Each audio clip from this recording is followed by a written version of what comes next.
ప్రార్థన అంటే మనస్సులో ఉన్న మోగ భావాలన్నింటినీ ఒక భాష ద్వారా ఎక్స్ప్రెస్ చేయడమే ప్రార్థన. ఇప్పుడు ఇక్కడ మనస్సులో ఏ భావాలు లేకపోతే ఈ ప్రార్థన ఎలా వస్తుంది? ఇక్కడ సంథింగ్ ఏదో ఉండాలి. ఇక్కడ మోగ భావాలు ఏవో ఉన్నాయి, వాటిని ఒక భాష ద్వారా చెప్తూ గంట, 2 గంటలు, 3 గంటలు, 4 గంటలు వెళ్ళిపోతూ ఉంటుంది. వేకునే లేవగానే ప్రార్థనలో ప్రభువుని అడగాలి.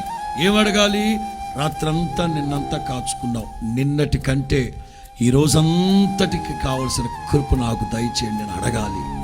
జ్ఞానాన్ని దయచేయండి అని అడగాలి. ఈరోజు నన్ను పోషించండి ప్రభు అనగాలి. నా రాకపోకల్లో మీ కృప తోడుగా ఉంచండి అని అడగాలి. చదువుకునే పిల్లలు అడగాలి, నిన్నటి కంటే నాకు ఈరోజు నూతన జ్ఞానాన్ని దయచేయండి అని అడగాలి. వ్యాపారాలు చేసుకునే వాళ్ళు అడగాలి, నిన్నటి కంటే ఈరోజు నా వ్యాపారం మెండుగా ఆశీర్వాదకరంగా ఉండాలని అడగాలి. ఉదయాన్నే లేవగానే మీరు అడగాల్సినవన్నీ ప్రభువుని అడిగిన తరువాత అప్పుడు మిగతా వాళ్ళ దగ్గరికి రావాలి. ప్రార్థనలో అన్ని అనుభవాలు కలిసి ఉండాలి. అడగాలి, స్తుతించాలి, విన్నపించాలి, కావలసింది ఎంతో చెప్పాలి. ఇవన్నీ ప్రార్థన అంటే.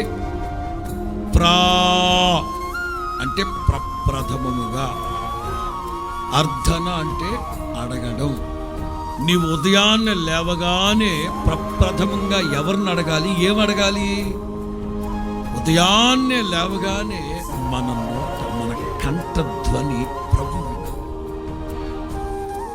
ఉదయాన్నే లేవగానే ప్రార్థన ముగించిన వెంటనే ఒక క్రైస్తవుడు, ఒక ఆత్మీయుడు ఆధ్యాత్మిక జీవితం సంతృప్తి సహితమైన దైవ భక్తిని చేయాలంటే మొదట వేకువనే లేవగానే, యవనస్తులైన పిల్లలారా, చిన్న పిల్లలైనా సరే, వేకువనే లేవగానే కండ్లు తెరవకుండా చక్కగా మీరు ప్రభు సన్నిధిలో ప్రార్థన చేసుకొని ఆ తర్వాత చక్కగా మొహం కడుక్కొని వాక్యం చదవాలి. వెంటనే స్కూల్ పాఠాలు కాదు, వాక్యం చదవాలి. అనుదినము ప్రతిరోజు వాళ్ళు లేఖనాలు ధ్యానించారు. ప్రప్రథమంగా ప్రార్థన చేసుకున్న తర్వాత వాక్యం చదవాలి. ప్రతిరోజు చదవాలి. మధ్యాహ్నం సాయంత్రం తర్వాత సంగతి, అది కుటుంబ ప్రార్థన. ఉదయాన్నే బైబుల్ దేవుని మనస్సు. మీ దైనందిన జీవితం మీద సంతోషంగా, ఉత్సాహంగా, ఉల్లాసంగా, మాన్యత కలిగిన ఒక జీవితాన్ని జీవిస్తున్నారా?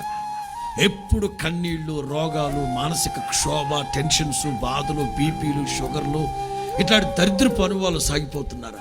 ఒక క్రైస్తవుడు సంతోషంగా జీవితాన్ని కొనసాగించాలి అంటే నేను ఇంకా చెప్తున్నాను, అనుదినము నా దేవుడు నీకు నూతనమైన వాత్సల్యాన్ని చూపెట్టాలంటే నీవు మొట్టమొదటిగా, ఒక రోజులో మొట్టమొదటిగా నీవు లేవగానే చేయాల్సిన పని ఏంటంటే ప్రార్థన.